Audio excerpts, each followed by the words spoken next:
as many people know, in 2018, hemp was legalized across the U.S. So before then, it was completely illegal to grow hemp because it was kind of thrown in there with marijuana, of course. So after 2018, it allowed the FDA to begin meeting with large co-op farmers and politicians to really put a plan together so that farmers can get involved. What many people don't know is that prior to it being illegal, farmers used to pay taxes with hemp, which is crazy.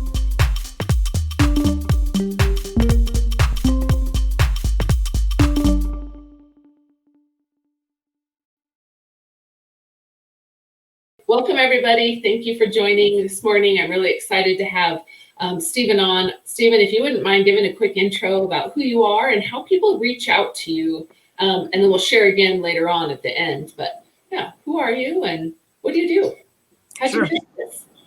Yes, so I'm Steven Fance. I'm the CEO and Chief Technology Officer of Cultiv8 Hemp Solutions.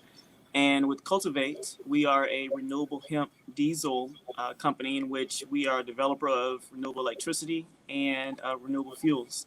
And so we partner with farmers across the country in which we enter into fuel supply agreements and virtual power purchase agreements, which I can discuss a little bit later.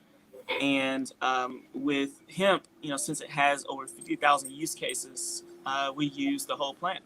And so that's Cultiv8. Okay, tell me what, I'm going to dive right into this because what does it mean? What's this power purchase agreements, or what does this look like? And what does that mean to farmers or to the hemp industry? Yes, so what it looks like.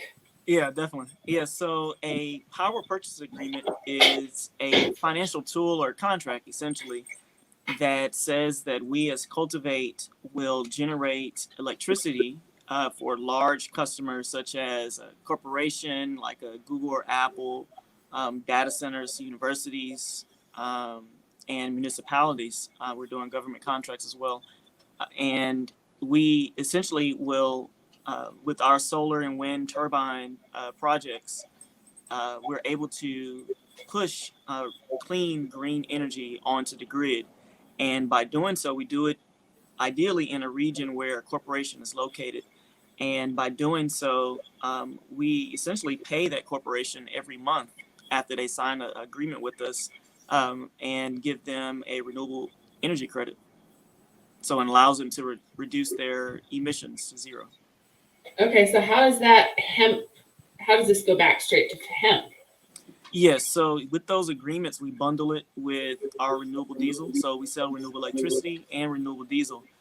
So let's say, for example, if you're a data center, you are running, let's say, solar and wind during the daytime, but when the sun sets, there's no sun. And when the wind is not blowing, there's no turbine generating that electricity. So with our renewable diesel, we power your backup generators with the diesel so that you're running 24/7 renewable energy. Okay, so tell me kind of what this hemp process looks like for renewable energy or biofuels, right? For diesel. Yep. So essentially, since hemp has over 50,000 use cases, we use the whole plant.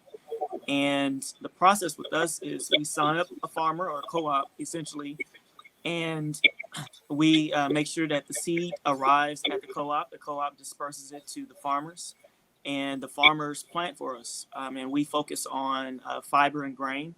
And with those plants, we grow let's say, for example, we have a virtual power purchase agreement, which has the electricity and the fuel. And so with that agreement we have with the farmers, we give them 10% of the profits of that agreement. And they grow the hemp, we come and harvest it. And with fuel, with diesel, essentially, we press the seed. Each seed has roughly about 40% oil.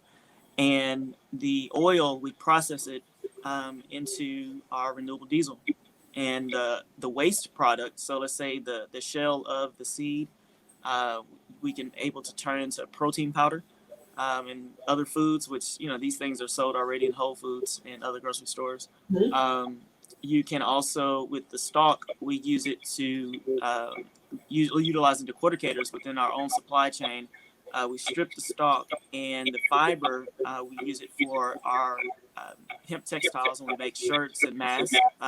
We've been making since like March, and also with bioplastics. So by having these waste products, we sell it at wholesale prices to large entities who will buy it in bulk. So. Okay, so I just learned something that the biofuel is coming from the oil and the seed. Yep.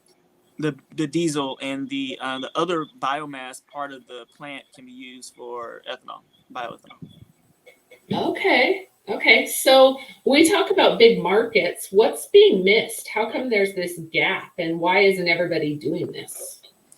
Well, the main reason why no one is doing this is because, and so now that, climate change is highest priority when it comes to really in a world, because it affects everyone, is that hemp is the ideal solution, which hence the name Cultiv8 Hemp Solutions. And we have essentially have come up with the ability to look at different markets that are profitable, for one. So we found that fuel isn't as profitable. Essentially, that's why we have to use bioplastics. We found that, you look in a home, everything is made out of some type of plastic. And when you think about it, you're like, wow, at least 75-80% of things around us that we use every day. And so we looked at different products that had great margins that we can sell in bulk and wholesale that has a market now. And by building the infrastructure, for years we've been meeting with farmers and working with farmers to get the process down, to get the business model down. Many farmers have been, unfortunately, mistreated over the years by the big ag corporations. And so we came up with this model that is farmer friendly, but also makes sustainability affordable for everyone. So those are the goals. And affordable. It's this is a conversation that I've had recently that previously, before hemp, sustainability has not been profitable or affordable, right? It's now on the investment side and consumer side affordable and profitable for businesses. Absolutely. Hemp provides a new turn, right? So are you processing fiber, seed, and how are you processing your crop? For your textile industry, are you harvesting? Is it a different crop that's coming in? Or are you doing the same crop for all of those verticals? And yeah, I'm curious. Yes, we use a hybrid crop. So our crops have both, long, tall stalks for the textiles and the bioplastics, and they have seed as well. Okay, so tell me about your textile, because my understanding, or the different grades, because this is something where I think the industry, the conversation isn't had a lot, or there's not a lot of conversation being had around this, is the quality of fiber that's being produced and where that different fiber is going, right? If a farmer, say, goes out and grows a field of hemp, and then where does that hemp go? What's that end use for? If I have a dream of selling into the textile industry, what type of fiber am I growing for? What type of, how clean does my herd need to be, or my fiber need to be for different types of products being made, whether it's plastics or biofuels or whatever it is, construction material. Can you speak to that a little bit? Yes. So the great thing about working with us is we have very specific protocols that the farmers follow. They utilize our technology. With our software, we essentially collect data based upon the type of soil that farmer has. We have them do soil tests, and based upon their location, how much sunlight is coming in, how much humidity is in the air, which humidity has been it seems like a key reason as to why a lot of farms harvests have been going hot, I guess, with high in THC, unfortunately. But we've heard of. But our software essentially tracks all of those different parameters, and what we do is by making sure that all the farmers are on the same page with protocol and the types of seed that is just for the soil. And based upon our products, the purchase agreements of the product that is being sold, whether we're growing the crop specifically for fuel or we're growing it for bioplastic or textiles, we track and have a visual of everything to make sure that highest quality control is met. So now, what I'm curious is on the buyer side, standard of how clean, like what's the difference in these, the types of fiber that are being produced or the types of products that are being produced? When we talk about the processing piece, a lot of people think extraction. What about the decorticating versus the secondary processing, or how does that processing piece look in your system? So it's essentially decorticators are incredibly important in our process, and that's how we're able to split the plant in different pieces so that we can utilize them. So once we do decorticate the plant, the fiber we process into textiles, and so in that process we've actually been meeting with a number of really great companies. What we found from a global perspective, Canada has really been known for food side, have been specializing in. We found that actually in like India, Nepal, they have honestly been pretty fast forward in terms of utilizing hemp textiles. They've really mastered like cognize hemp, making it mimic wool, different types, even cashmere. So I would say that it is more so on the processing side, I would say, that dictates the quality of hemp or the end product. And what we found is by working with um, honestly masters that have been in the textile industry, for example, we're working with a company out of New Jersey who know fabric, who have educated us about the different how the textile industry works and machinery and how to source suppliers and even working and talking with the mills.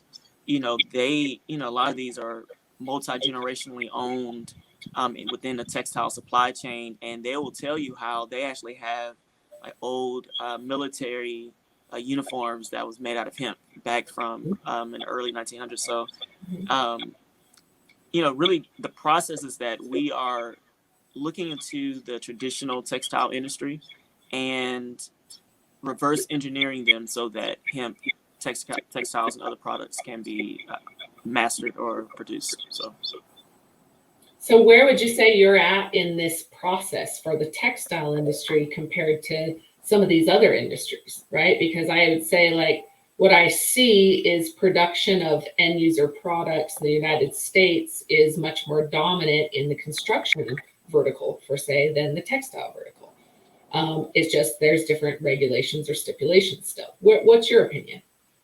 Yeah, so with us, we're actually making products out of hemp textiles today. We're actually making hemp masks and also shirts. So we're a little bit more advanced on the textile side of things, and we started by receiving first hemp fabrics from different suppliers around the world, and now we're going in reverse by building our own processing plants here in the U.S., our own mills, and really having complete vertically integrated supply chain. And where are your mills? Where are you at? Yes, so for our logistics side, we have warehouses that we enter into basically like large warehouse distribution facilities across the country, mostly off of freeways like I-10 and I-20. Big logistics. We're in Atlanta, so it's a big logistics hub here.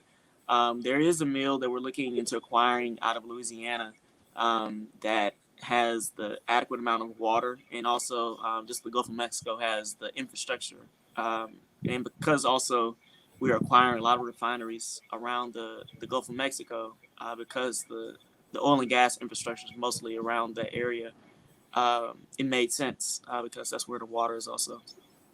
Okay.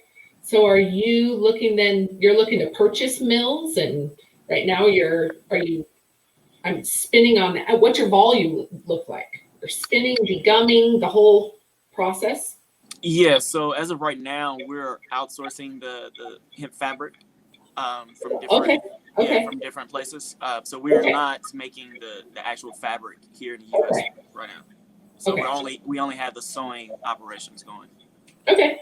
That's still part, I've said for a long time as I started this organization, we need the global support to rise all tides, right? We really have to be able to change our supply chain and bring it within our borders, and everybody within their borders, manufacturing, processing, everything within, to compete. However, I think that until we have to have support. And I would agree with you. I've heard India is doing a very good job. Oh no, absolutely. And it's more so, when we speak to different companies, really also in the U.S., we've learned also being in supply chain logistics for years, is that to truly supply for large clients, I mean, like the largest of the Fortune 500 companies, you have to have a guaranteed supply chain. You have to have multiple suppliers. You have to have redundancy.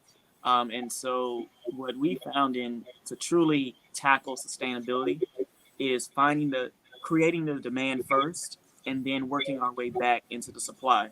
And so by having the farmers available to grow here in the States, educating them about the products and our business model, essentially, and kind of working on both ends of the supply chain. And eventually, by the time we get to the middle, we'll have the full mills and logistics all here in the States. So we don't have to depend on any other country. So. Okay, so tell me about your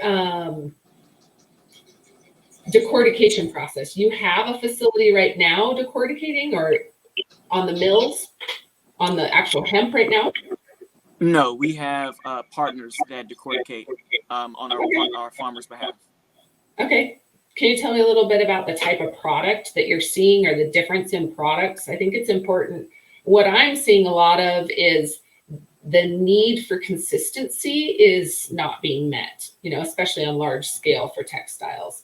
What's your opinion and differences in the types of product you're seeing, maybe in the different ways they're being processed, or are all of your connections decorticating the same way or processing the same way? Yeah, I would say that the decorticating process in and of itself is, on the textile side, is key. However, when it comes to clothing, it's really about how it feels on your skin, how even the stitching. When we started making masks, the stitching, a lot of the customers paid attention to stitching more than a lot of things. They'll look at how it feels on the skin, but they look at it like it's a luxury dress shirt. And so, but I would say honestly, it's more so on the machinery, the processing. But as mentioned, the United States, we have a long way to go when it comes to actually getting to the actually fabric side. But I think it will.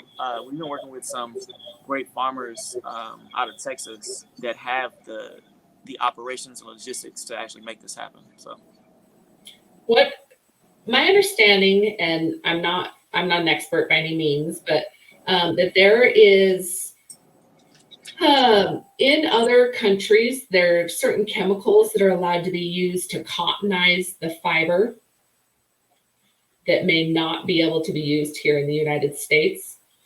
Sorry, I'll let you go. I'll let you talk. Yeah, I'm sorry. I had to get the charger because my iPad's about to die. So. I was like, I see it at 3%. I was like, let me get this before it ends. Can you please repeat the question? Yeah, of course. Usually mine is I'm yelling at my kids or my dog. So you fit right in. Right? I was wondering, in other countries, my understanding is that there are certain chemicals that are being used to cottonize fiber that make it, that give it that comfort factor that aren't able to be used in the United States. Are you aware, or can you speak to that at all? About like maybe the processes that are used in other countries that aren't being used here, or why? Not necessarily. I think that the processes are pretty much the same. They're just I'll just speak to really textiles as in globally. Um, Really, China and India are the just the largest when it comes to textile manufacturing. Most brands that we buy here in the States, the brand we're very familiar with, but the factories are outside of the United States, and that happened for a number of reasons. And so, as a result, many on the closer on the manufacturing side of things, of actually making the fabric, not the sewing side, but the actually fabric. Um, the market for the most experience of manufacturers are just outside the U.S. But the goal is to bring back manufacturing jobs to the U.S. That is our main goal. Yeah, I support that 100%. I love the mission. I think it's necessary, and I think that this pandemic exposed how necessary that is, how important it is for us, right? Yeah, absolutely. What drove your passion to the textiles vertical? Like, why was that your focus? What really brought the most interest there? Yeah, so on the textile side of things, I'm very big on brand identity. Sorry, the train is in the background. You're good. But It's okay. yeah, but with It's brand life. identity, I've always been big on fashion, just as a person. But I really see that what we wear on our clothes is how we can really identify with ourselves, how we communicate with the world, and you know one of the biggest problems in sustainability and climate change is fast fashion. The idea of having honestly cheap in cost and wearing multiple outfits in a day type thing. And so when I saw that how many garments we are throwing away every day, that we thought like the t-shirt we wore on a field trip back in we were 9 years old is still somewhere in a field somewhere.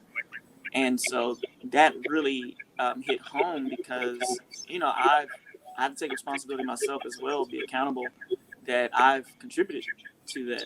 And so, but I made the decision that what I can do is, as a mathematician, is my background. I'm a problem solver, and so I saw that hemp was an excellent solution for it, and that the waste product from, let's say, making clothing, we can solve for bioplastics and fuel and whatnot. So it felt like it was a good, and also the margins are good too. So it just made sense. Right. Well, and it's making a huge impact. What somebody asked me that was my age said, why should I care? Like, why should this impact me? Why should it matter? I can buy the same t-shirt for $1 somewhere else. And I said, getting into hemp, what opened up my aha moment was realizing how tightly tied human trafficking or human rights is to the manufacturing of fast fashion. Right? Absolutely. And so that for me was like, hemp has exposed these verticals or these pain points that I had no idea existed. I shouldn't say I didn't exist. I didn't realize them yet, right? They didn't, it wasn't my why. It didn't hit my why. So I'm always curious, like, why'd you get after this? And why do you see hemp as a solution? And it's fascinating to me. No, absolutely. It's interesting. Absolutely. So where do you see the company headed? Where are you guys going in the future? And I really see the energy space is incredibly fascinating because on our journey, I've learned that half the world doesn't have electricity, and the biggest contributor to climate change is how we utilize energy, where we get our energy from. Um, we are, we've been taught that oil is king when it comes to making products. Plastics come from oil as well as fuel. A lot of things. Yeah. So, what I found though is that it's a huge opportunity that many countries, cities, corporations are looking for renewable energy. And when I say looking for it, market wise, it's a multi-trillion-dollar market right now. And not getting into politics, but like the new Green New Deal that uh, Biden and Kamala are bringing in is worth trillions of dollars, and that goes directly to the farmers. There's a lot of bills that are being passed right now that is going towards like carbon storage or carbon sequestration. Mhm. And hemp is the ideal plant because for every ton that's grown, it absorbs 1.25 tons of carbon dioxide. And the government knows that. And so we found a number of grants that are um, open right now, and also innovations that surround industrial hemp being used. So it's the perfect time. AC had a really good comment and question. Cotton decomposes faster, though. Creating lifelong clothes may be the only way. Do you think that humans can understand concept of long wear clothes? And real Honestly, quick, I want to say, because I don't know, and I meant to say this earlier, wanted to mention it earlier. Like, it was also very eye-opening to me how many of our clothes are actually made with plastic. yes. That the decomposing clothes is, if you have 100%, cotton maybe with no dye, but as soon as we're adding dye and color, it changes what it's able to do and how many plastic coatings we spray on our shirts, or how much we mix with it, right? And so, yeah. So back to AC's question. Sorry. No, absolutely. So I would say that creating lifelong clothing. Honestly don't think that is the only way. I think that we have the innovations available today to where we can have and still have fast fashion, but all of our clothing is sustainable and can be recycled back into our circular economy. So I don't think we have to put ourselves in a box to do so. Okay, so I've got a question, because this is something else that's been exposed for me, is like the greenwashing that's going on, right? And what is really recyclable, and that this is an entire new piece that is much larger than I ever anticipated when it comes to the greenwash, right? The fact that we can label a bottle as hemp plastic and it only contains 25 or 30% hemp plastic, I think is so misleading, right? If I buy a cotton shirt and understand that cotton, biodegrades faster than anything else, then my assumption is that my shirt's going to be recycled. Where I've been lied to is this process of when it's mixed, or what my assumption, what's actually in the shirt, right? That recycling piece. So, yeah, what are your thoughts there? That's a big. No, absolutely. And so the solution is that yes, we have been lied to. Less than 10% of our products have been recycled ever, and so 90% of it is going to a waste field. Or I know in the U.S. we used to ship a lot of it to other countries, unfortunately. And so the truth is that because we've been lied to, we've been sweeping under the rug the problem of our recycling. And so one of the solutions that Cultiv8 is working on is also waste management. And so because we are working with the largest companies in the world, the Fortune 500, they are the biggest, emitters of carbon dioxide and other greenhouse gas and plastic products. And so by building the infrastructure, we're able to solve their problems today. And by going directly to the largest, our theory is that it will trickle down to the rest of the supply chain. And by providing them the sustainable products and the waste management is, in our opinion, the best way to actually approach the problem. So. Well, and especially, I've said this also, I feel like you're speaking my language. I've been asked a number of times, how do you plan to bridge this gap to bring these big businesses into these small or into this industry, right? How do we bridge this gap? These Fortune 500 companies that have been unable to access hemp or use hemp for various reasons, and now we have this emerging market that has we need a lot of work, right? Mm-hmm. And getting these big businesses behind the industry to say, we're here to stand behind it because we believe in it, right? And bringing this big money in.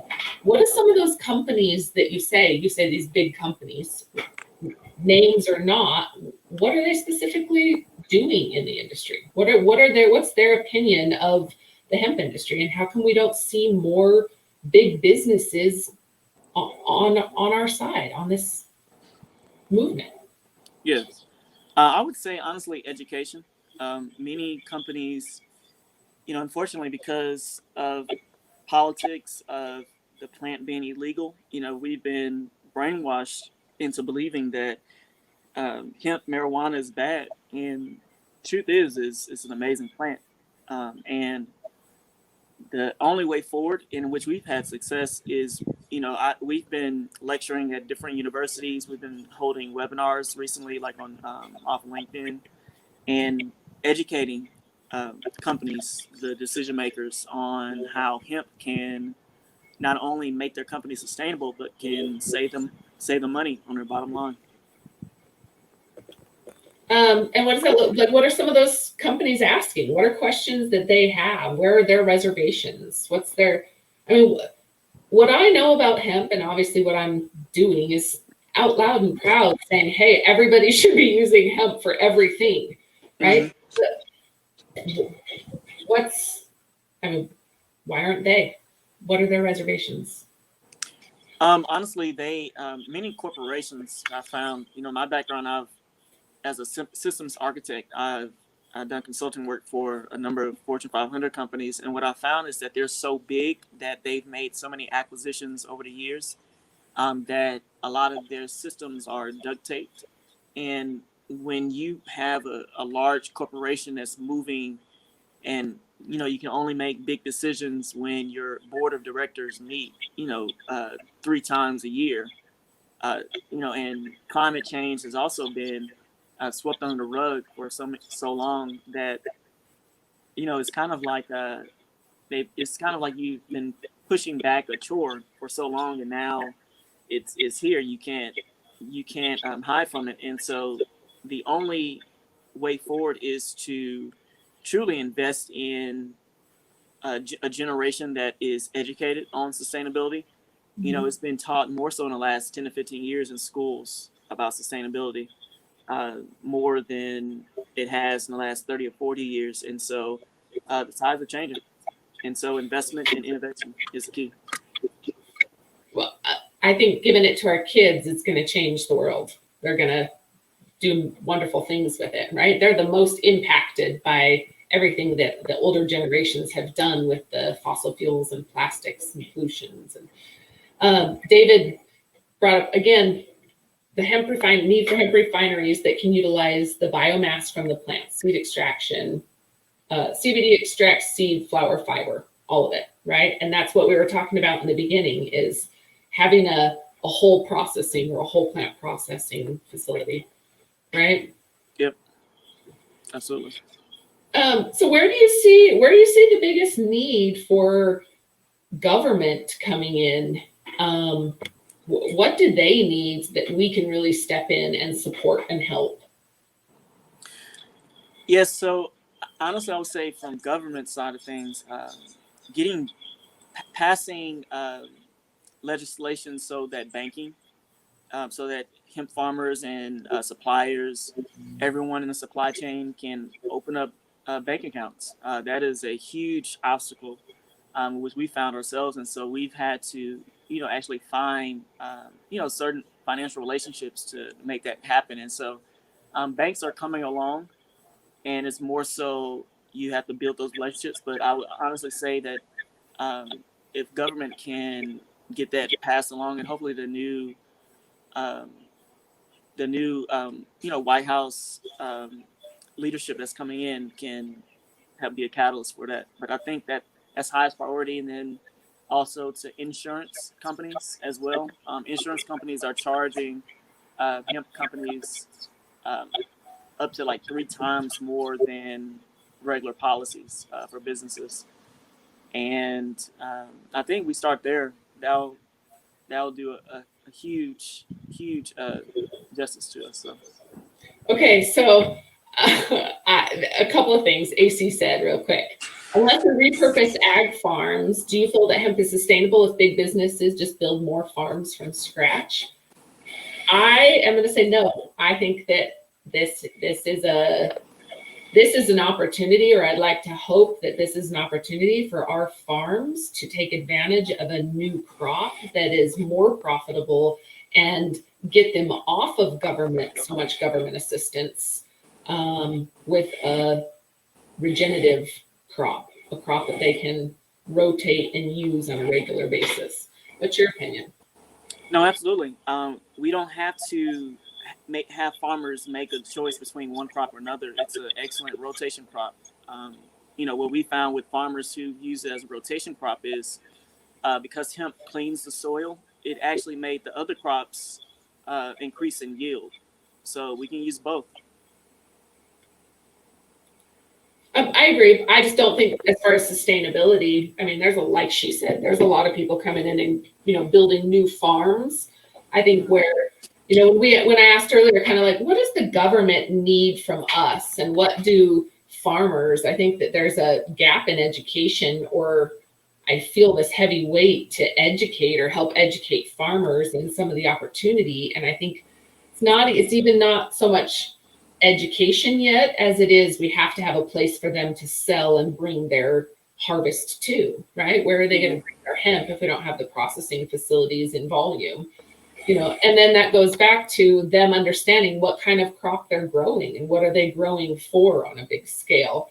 And CBD is an edible and different standards than textiles. And I agree on end product. It's amazing to me, AC, how many people or how many states or elected officials that are writing the laws are still having, for example, people test the THC level of a hempcrete block or of a roofing tile. Forgetting, it's almost like saying that they're concerned that the consumer is going to smoke their roofing tile. And so I think that there is a breakdown in education to what is that hemp grown for and how is it being regulated in different states, because it's being sold into markets available to everybody, but trying to be regulated on the criminal, right? And so, yeah, I'm curious.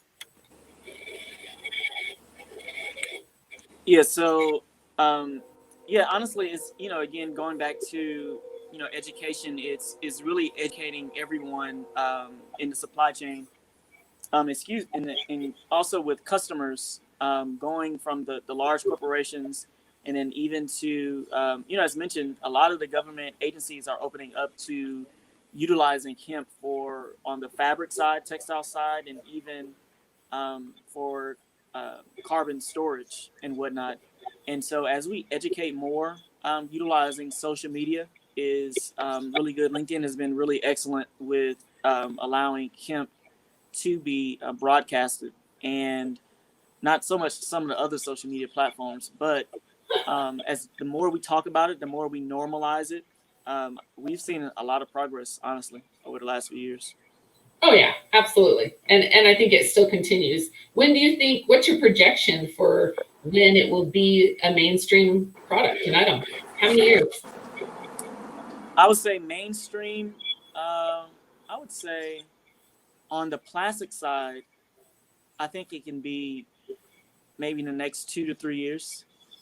And then on the fuel side, we're pushing. Our goal is to, honestly, I would say our goal is to get fuel on the diesel side to where at least 25% of the market can have hemp diesel in the next 5 years. That is our goal. Okay. So yeah. Impressive. I had a question for you earlier, and of course I forgot. How do people reach out to you if they want to get in touch with you? How do people reach out? Where do they find you? Yes, you can go to our website at cultiv8hs.com. That's CULTIV, the number 8, hs.com. You can also reach out to us on social media at Cultiv8HS. I'm gonna put this on here for you. Cool, cool. So what else? Who else do you see that's really doing it right? Who else do you know as far as contacts in the industry? A lot of what I hear is well, I'll just say my very first cannabis event I ever attended, I asked somebody, what's the first piece of advice you have for me? And he said, don't trust anybody, and everybody thinks that they're the best. Okay. So I went into this with a grain of salt, and I learned really fast that it's at no fault, or sometimes not at their fault. There really hasn't been an opportunity for other people to log in and find out who their competitors are, right? With some of these restrictions around marketing and ads and banking, it's kept people from being out in public a lot of times, right? Mm-hmm. So who have you met that's really, taken the lead and taken a charge at this game? Yes, I would say companies wise, a number of ones that we've been seeing really on the innovation side. One is hempwood.com. Mm-hmm. They make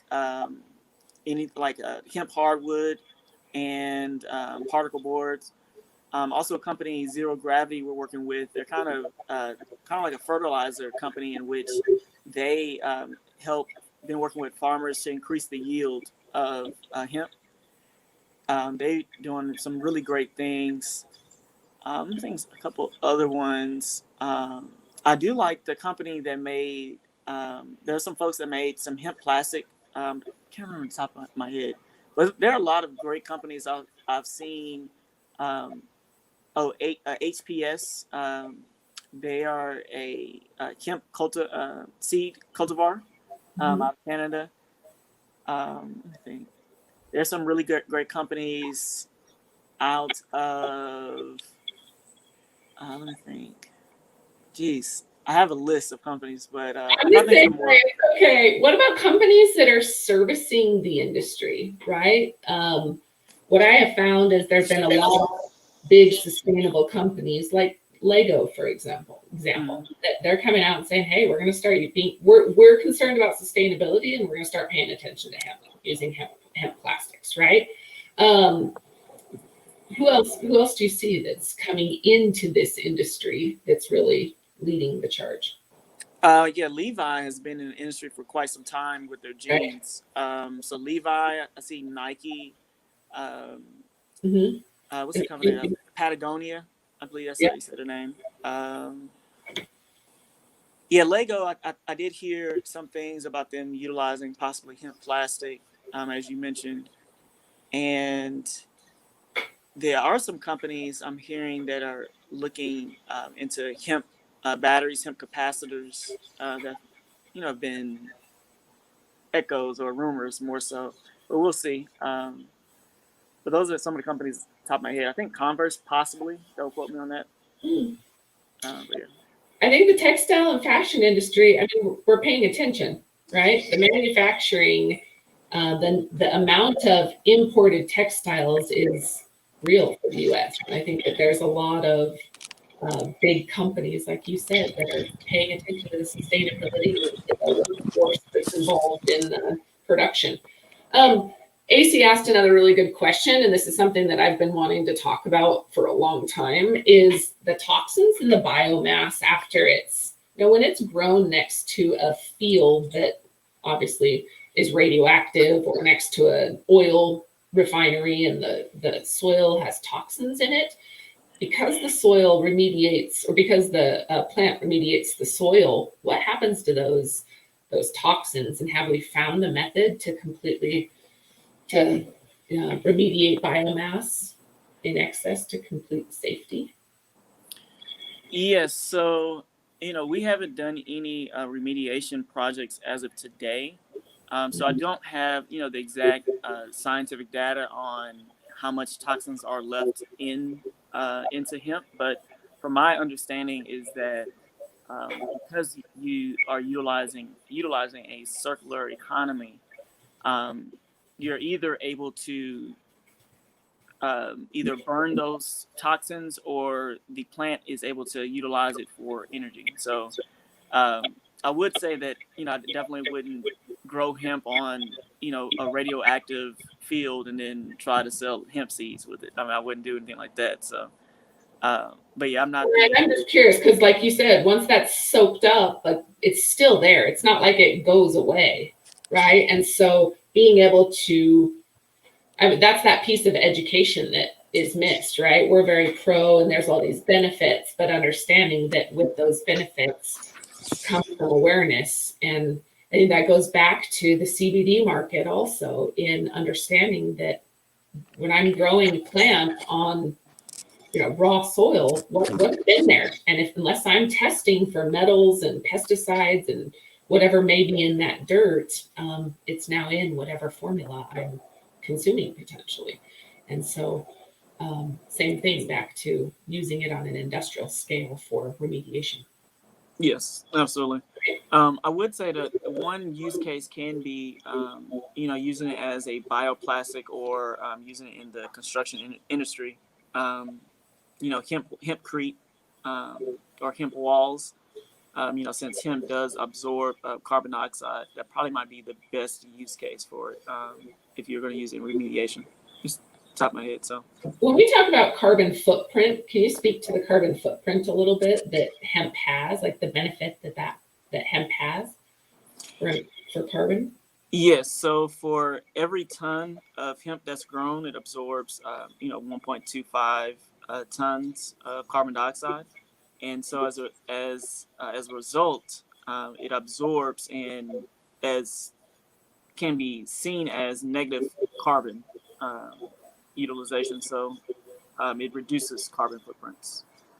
Okay, and then are you involved in the transaction or the sale, I guess, of those through your program?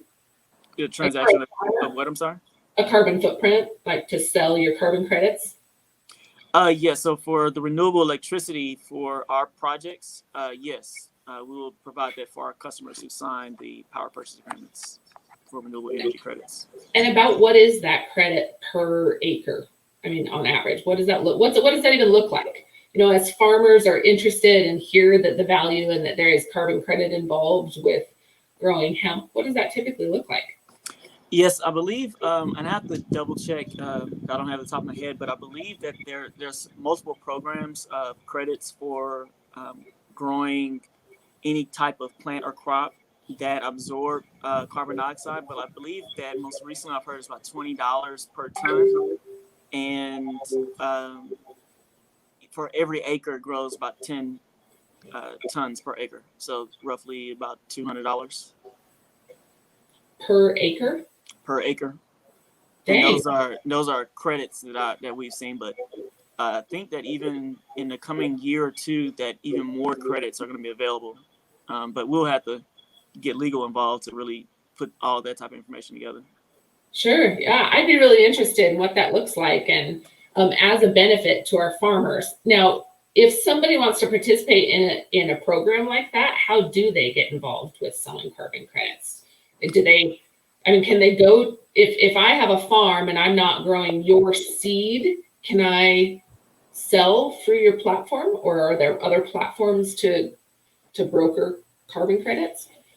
Yeah, there are other platforms. However, we suggest you work with us. Of course, yeah.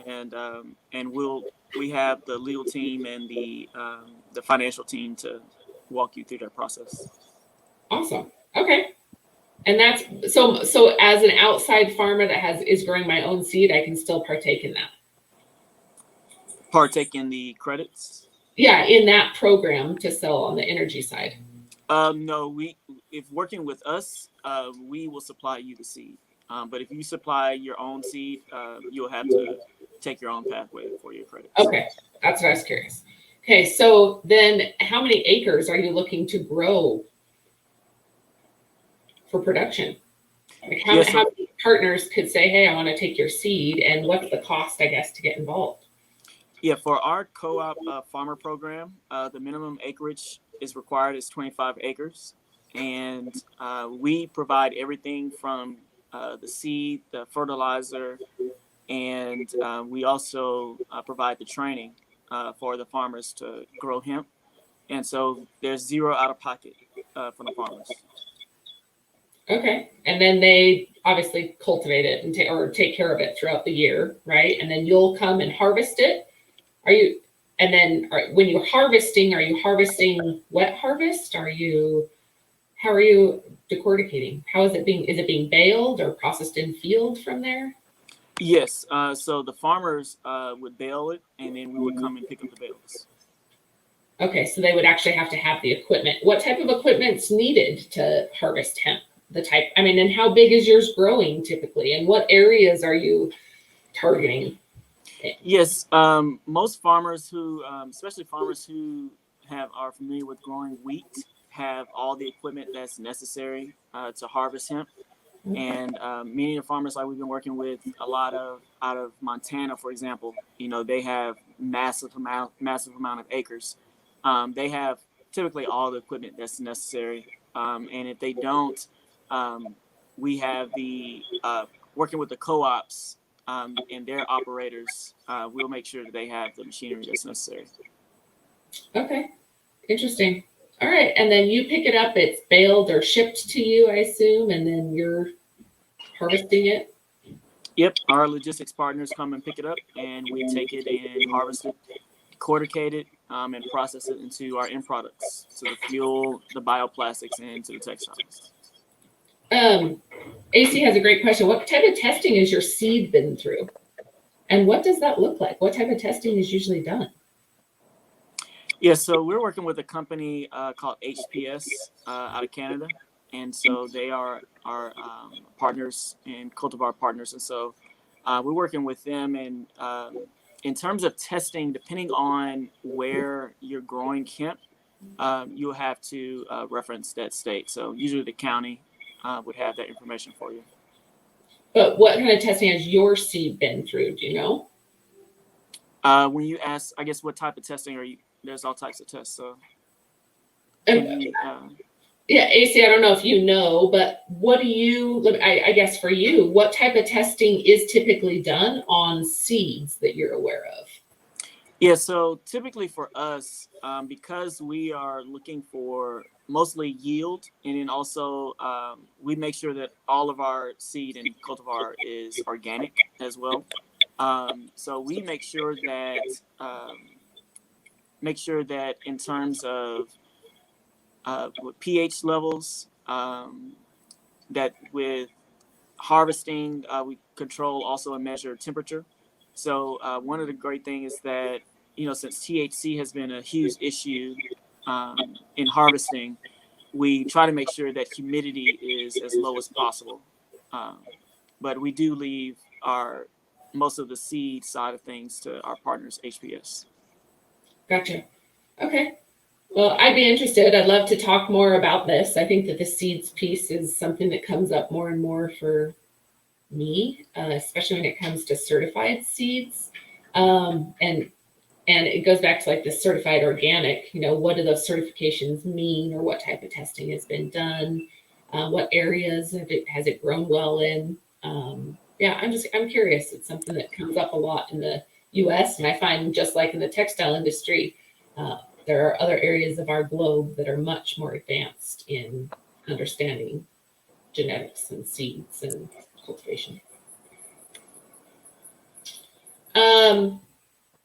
Have you thrown a hot crop? Have you thrown a hot crop? I'm not familiar with the thrown terminology. I don't know. Maybe thrown. Have you grown one? Have you had a hot crop? Have you had a crop go hot yet? Yeah, from our farmers that we've spoken with, especially the ones out of Montana, they haven't had any issues. Really? Yeah. That's great. Now, we have heard of some farmers that we haven't worked with directly, but we have had some farmers more so in the Texas, Louisiana areas that have had some issues that were quote unquote considered hot because of humidity. We've heard of some farmers in Hawaii who've had those issues. Um, but again, it also depends on what type of seed you're growing because, a lot of farmers, they're trying to grow for CBD and we're sticking strictly to fiber. So don't have too many of those issues on the fiber side. How many acres were grown in Montana? The farmers out there, they've actually been growing for a couple of years. I think they've grown anywhere from easily 50,000 acres that they've grown themselves. And so a lot of them have approached us about just buying their hemp fiber, this bales. So, but Montana, I would say, out of all the states, are probably the most advanced when it comes to growing hemp. So they have so much of it, and they're doing so good. That's kind of the group and vertical I work with the most is, right along I-15 and I-80. Oh yeah, nice. Freeways, right? But yeah. But I say Texas is right behind them, though. Oh yeah. Yeah. So. Well, both Texas Tech and USM Montana State University have great programs for ingenuitive textiles, and so very nice. Yeah, it's very cool. Well, I really appreciate your time today. Thank you very, very much. Is there anything that we can do to support you and help you and your organization? Yeah, sure. We actually just had a webinar yesterday. We're going to start doing webinars more often in which we talk about our renewable energy products and virtual power purchase agreements, our 24/7 renewable energy framework. So, if you can share that information, and we'll continue to follow you. You have some great information, and looks like you have some excellent network contacts. So we are looking to work with everyone. Our goal is to make sure that hemp is taught around the world, that we integrate it in our infrastructure, and that our highest priority is our hemp farmers. So. For sure. Yes, absolutely.